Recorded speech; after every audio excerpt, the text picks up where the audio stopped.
Hello दोस्तों, स्वागत है आपका टूर ऑफ संसार चैनल में। अगर चैनल पर नए आए हैं तो सब्सक्राइब करके बेल आइकन दबा दें।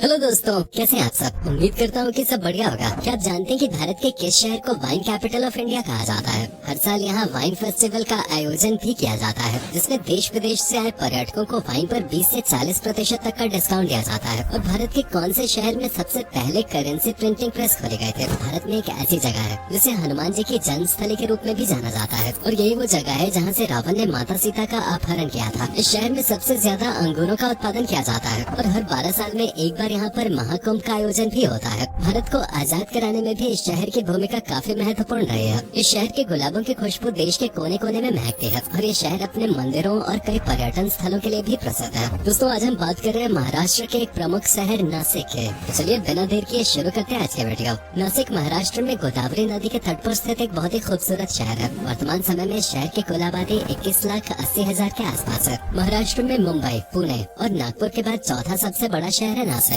धार्मिक दृष्टिकोण से देखें तो नासिक में 85% हिंदू, 9% मुसलमान, 1% जैन, 1% ईसाई के साथ बौद्ध और सिख धर्म के लोग भी रहते हैं। नासिक में सभी धर्मों के लोगों के बीच आपसी भाईचारा और प्रेम नजर आता है। सभी लोग एक दूसरे के धर्म का सम्मान करते हैं, और यहाँ बोली जाने वाली सबसे प्रमुख भाषा मराठी है। दोस्तों, नासिक का इतिहास बहुत ही पुराना माना जाता है। नासिक शहर का ये नाम कैसे पड़ा, इसका उल्लेख रामायण में मिलता है। जब शपर्णिखा लक्ष्मण जी को मोहित करने के लिए वेश बदलकर उनके पास आए थे, तो लक्ष्मण जी ने गुस्से में आकर शपर्णिखा की नाक काट दिए थे। ये पूरी घटना इसी स्थान पे हुए थे, और इसीलिए शहर का नाम नासिक पड़ गया। अलग अलग युगों में इसे अलग अलग नाम से जाना जाता था। सतयुग में नासिक को पद्मनगर कहा जाता था, त्रेता युग में त्रिकंटक के नाम से इसे जाना जाता था, द्वापर युग में जनस्थान के नाम से, और कलयुग में इसे नासिक के नाम से पहचान मिली है। सैकड़ों साल पहले नासिक में सातवाहन राजाओं का शासनकाल हुआ करता था, लेकिन बाद में मुगलों ने नासिक पर कब्जा कर लिया और उसका नाम बदलकर गुलशनाबाद रख दिया था। भारत को आजादी दिलाने में नासिक का बहुत बड़ा हाथ है। सन 1857 के विद्रोह में महत्वपूर्ण भूमिका निभाने वाले तात्या टोपे नासिक से ही ताल्लुक रखते थे। 20वीं सदी में अंग्रेजों के खिलाफ आजादी के महासंग्राम में भी नासिक शहर कई आंदोलनों का साक्षी बना। महात्मा गांधी जी के असहयोग आंदोलन और सत्याग्रह आंदोलन में नासिक के लोगों ने बढ़ चढ़कर हिस्सा लिया था, और अंग्रेजी हुकूमत की नींव हिलाकर रखते थे।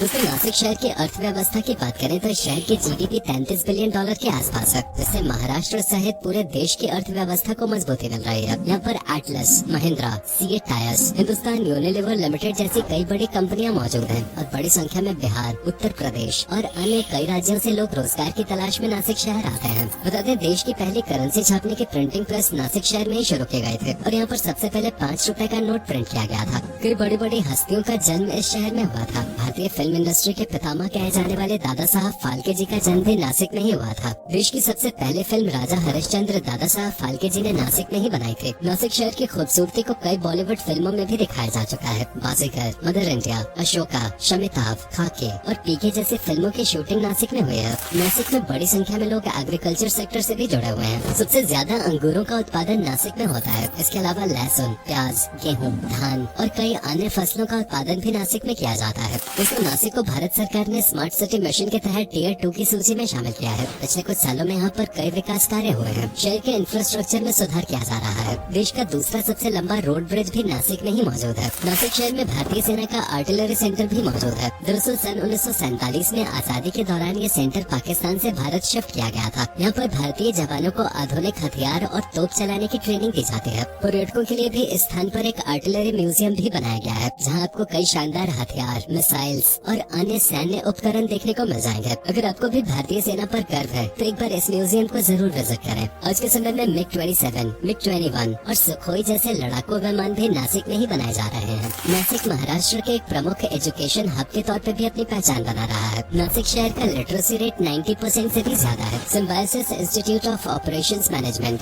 के Wagh institute of engineering education and research, Guru Gobind Singh college of engineering and research centre और Maharashtra university of health sciences आदि नासिक के प्रमुख कॉलेज और यूनिवर्सिटीज हैं, जहाँ पर हर साल हजारों की संख्या में स्टूडेंट्स हायर एजुकेशन प्राप्त करने के लिए आते हैं। नासिक को भारत का वाइन कैपिटल कहा जाता है। हर साल 10 मिलियन लीटर से भी ज्यादा वाइन का उत्पादन नासिक में किया जाता है। नासिक की 16 विनयार्ड्स देश की सबसे बड़ी वाइन बनाने की इंडस्ट्री है। साथ ही साथ ये जगह पर्यटकों को भी अपनी ओर आकर्षित करती है। यहाँ पर सैलानी आकर कई प्रकार की वाइन का आनंद ले सकते हैं। इसके अलावा इस विनयार्ड में लोगों के रुकने के लिए होटल और रिजॉर्ट की सुविधा भी मौजूद है। और इस शहर में ही हर साल फरवरी और मार्च के महीने में एक शानदार वाइन फेस्टिवल का आयोजन भी किया जाता है। स्थानीय अंगूर उत्पादक और वाइन फैक्ट्री के मालिक पर्यटकों को आकर्षित करने के लिए हर साल इस फेस्टिवल का आयोजन करते हैं। शहर में कई जगह इवेंट्स आयोजित किए जाते हैं जिसमें युवा जमकर मौज मस्ती करते हैं। सभी आयोजन स्थलों पे तरह तरह के वाइन रखे जाते हैं जिनका टेस्ट पर्यटक ले सकते हैं और पर्यटकों को वाइन पे डिस्काउंट भी दिया जाता है। नासिक शहर अपने खान पान के कारण भी प्रसिद्ध है। यहाँ पर आप ताली पीठ, मिसल पाव,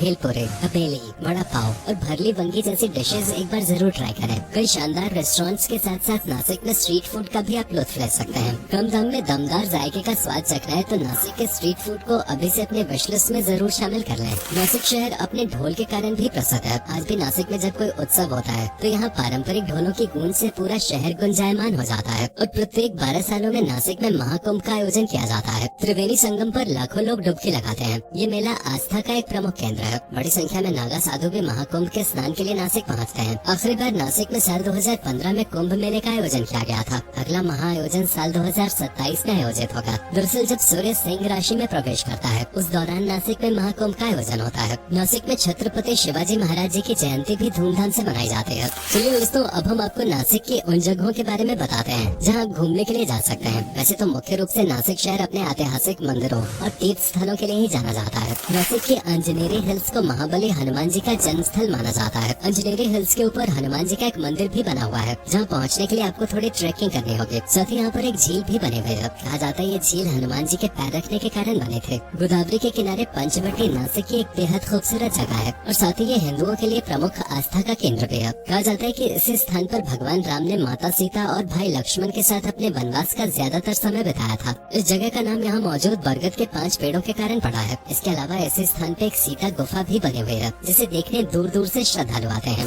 रामकुंड भी नासिक में बहुत प्रसिद्ध है। पौराणिक कथाओं के अनुसार वनवास के दौरान भगवान राम ने इस कुंड में स्नान किया था और अपने पिता राजा दशरथ की अस्थियों का विसर्जन भी उन्होंने इसी स्थान पे किया था। मान्यता है कि इस कुंड में नहाने से इंसान के सभी पाप धुल जाते हैं और सच्चे मन से मांगी गई मनोकामना भी पूर्ण होती है। आज बड़ी संख्या में लोग अपने परिजनों की अस्थियों का विसर्जन करने के लिए नासिक आते हैं। नासिक का त्र्यंबकेश्वर मंदिर 12 ज्योतिर्लिंगों में से एक है। ये मंदिर काले पत्थर से बना हुआ है जो दिखने में काफी आकर्षक लगता है। ये ज्योतिर्लिंग इसलिए खास है क्योंकि यहाँ ब्रह्मा, विष्णु और महेश तीनों के ज्योतिर्लिंग मौजूद हैं, जबकि अन्य सभी जगह सिर्फ भगवान शिव का ज्योतिर्लिंग देखने को मिलता है। महाकुंभ मेले का आयोजन भी इसी मंदिर के इर्द गिर्द आयोजित होता है। साथ ही पंडाविल्ली की गुफाएं भी नासिक में लोगों को अपनी ओर आकर्षित करते हैं। इन गुफाओं का निर्माण 1500 से 2000 साल पहले कराया गया था। माना जाता है कि यहाँ पर बौद्ध और जैन धर्म के साधु आकर तपस्या किया करते थे। इस स्थान पर कुल 24 गुफाएं मौजूद हैं, जो वास्तुकला का बेहतरीन नमूना पेश करती है। हरिहर किला नासिक शहर से कुछ ही दूरी पर स्थित है। यादव राजवंश ने 9वीं और 14वीं शताब्दी के बीच इस किले का निर्माण किया था और गोंडा घाट से गुजरने वाले व्यापार मार्गों को रोकने में महाराष्ट्र के इस किले का काफी महत्व रहा है। अगर आपको एडवेंचर पसंद है और कुछ तूफानी करना चाहते हैं तो एक बार इस किले की सैर जरूर करें। ये किला पहाड़ की चोटी पे बना हुआ है जहाँ तक पहुँचने के लिए आपको मौत का खेल खेलना होगा। सीढ़ियों पे चढ़ के इस महल तक पहुँचा जा सकता है, लेकिन ये कोई साधारण सीढ़ियाँ नहीं है। कई जगह सीढ़ियाँ 90 डिग्री के एंगल पे है। किले तक जाना और वहाँ से वापस आना मौत को छूकर वापस आने के बराबर है। इसके अलावा अगर आपको ट्रेकिंग पसंद है तो आप खोडाला भी जा सकते हैं। यहाँ की प्राकृतिक सुंदरता आपको अवश्य ही मंत्रमुग्ध कर देगी।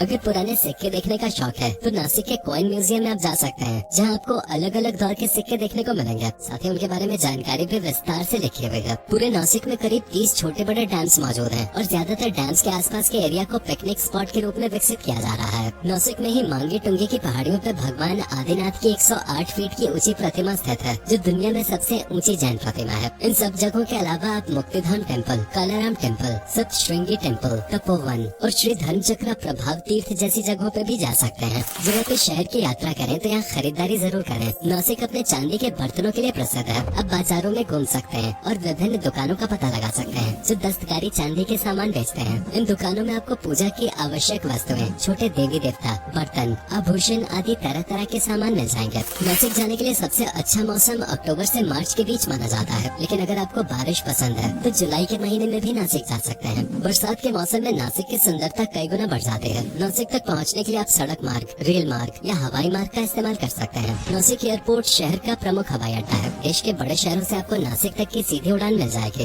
Nashik road railway station Nashik का सबसे प्रमुख प्रमुख रेलवे स्टेशन है। नासिक में घूमने के लिए 3 से 4 दिन का समय पर्याप्त है और 6 से 8,000 रुपए में आप आसानी से नासिक शहर की सैर कर सकते हैं। दोस्तों, ये था भारत के सबसे खूबसूरत शहरों में से एक नासिक। उम्मीद करता हूँ कि आपको हमारा ये एपिसोड जरूर पसंद आया होगा। अगर आप में से कोई नासिक से हमारी ये वीडियो देख रहे हैं तो कमेंट सेक्शन में हमें जरूर बताएं। आज की वीडियो में आपको नासिक की कौन सी बात सबसे ज्यादा अच्छी लगी और क्या आप कभी गए हो नासिक? गए हो तो आपका एक्सपीरियंस कैसा रहा, ये भी हमारे साथ शेयर जरूर कीजिएगा। साथ ही इस वीडियो को दोस्तों, वीडियो अंत तक देखने के लिए धन्यवाद। चैनल को सब्सक्राइब और हमें इंस्टाग्राम पर फॉलो भी कर लें।